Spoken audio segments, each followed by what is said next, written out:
That reminds me of a famous quote. I'm going to paraphrase George Bernard Shaw that said, "Fitting in is death." But the other quote, Sitting in a what? "Fitting in is death," George Bernard Shaw. Yeah, absolutely. One of the things that I love about your approach to life and why you personally, but also your work, inspires me is this enthusiasm that you show and the humor that you bring to these experiences. And some of these are really tough experiences.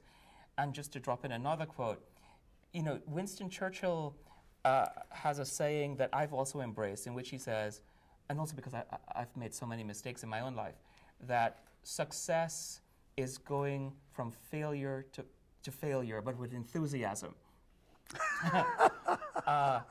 And that enthusiasm must be part of your makeup, because in some of the stories about reaching out to people to get them to invest in SNCC and to raise money to bail students out or other young kids out of jail who were being arrested, it must have taken its toll on you, and yet you brought with it such a compassion and such a humor. Is that part of your strategy or just part of your DNA? Both. Let me give you a quick example of an experience that will kind of maybe tell you how I am required to greet life. During the civil rights movement, when we were at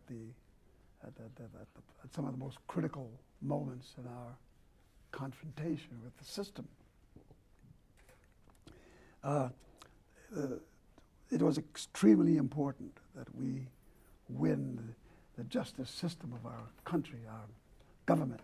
We win it to our cause, because the thing that most oppressed us were the laws that existed, the segregation laws, the laws of racial oppression, the laws of denial, the laws that said I couldn't go to this school or that school, and this constant machine of oppression and alienation required that we apply the most powerful weapon we had, which were the tenets and the laws of the Constitution. What did the law say? What did the supreme law say?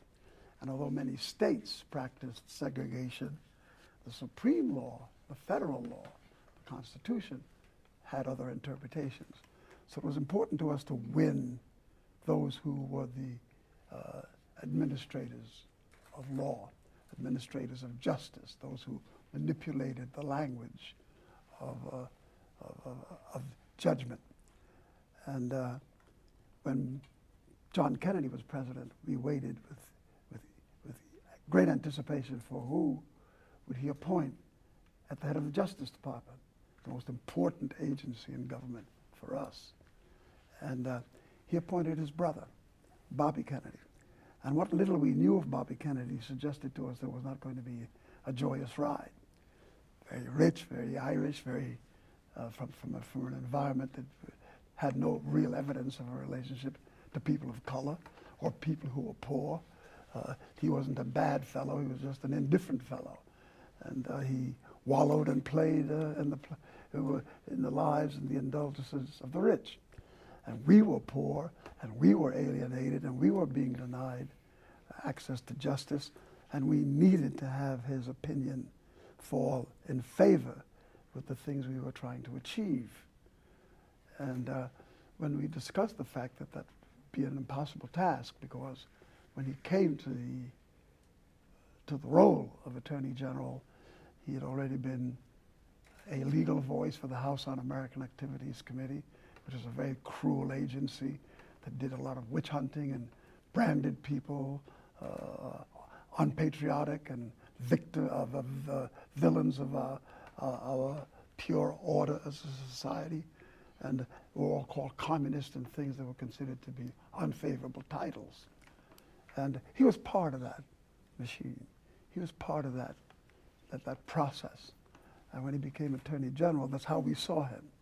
So the point of this story is that, giving you that background, is that Dr. King, in listening to our evaluations and assessment, of him, said to us, I've heard everything you've had to say, and very little is challengeable, except that he is the Attorney General, and we need him. And your task is to go find his moral center and win him to our cause. So the mission was more than just how do you manipulate him as the administrator of justice and how he would interpret it. You had to study the man and know more about his humanity and his taste and his social habits and win him through a social encounter that took us off the dime and kept having us relate to one another based upon our social experiences. Well, the truth of the matter is that for those of you who look at the arc of that history, by the end of his life, I don't think there was a voice that was possessed of more moral power and more moral clarity than Bobby Kennedy. Had he lived and had he become the President of the United States, the 21st century would be an infinitely different canvas than the one we're experiencing. So winning him, winning his humanity, helping to cleanse the process for him and for us, to be able to make an exchange that put us into a relationship of mutual joy and mutuality was extremely important. The law and the rest of it became another objective. But we did both. And I think in that context, the nation was enhanced considerably by the fact that Bobby Kennedy, and his brother too in a way, although I often say that history created John Kennedy more than John Kennedy created history. The system and those of us who are activists pushed the Kennedy administration to do things they would not ordinarily have done. The youth in particular, and the anti-war movement in Vietnam and women's rights and a lot of host of racial and social issues were just brought to the surface of human experience. We're in the streets, wherever you went, you came up against this force for change, and the administration had to deal with us. The politics of their own interests were at stake, and we knew this, and we played all these themes as cleverly as we could, as righteously as we could, with as much moral truth as we could summon. And in the end, we prevailed. I have to say to young people a lot of times, I said, you know, we never lost a battle in the civil rights movement. We didn't win the war. The war is still going on, and it's a huge war. But we never lost a battle. Everything we set out to do, to change laws, to change social perception, to change the way in which women were treated in the South as activists in their own communities, being lawyers. You couldn't get a white or black woman in the South to be a lawyer because the courts had gender impositions that denied them the right to practice law fully.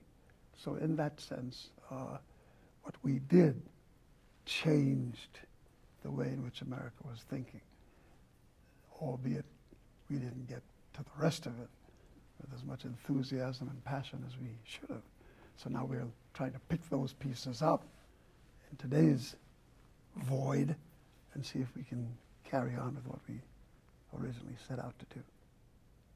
Sorry for being so lengthy in the answer.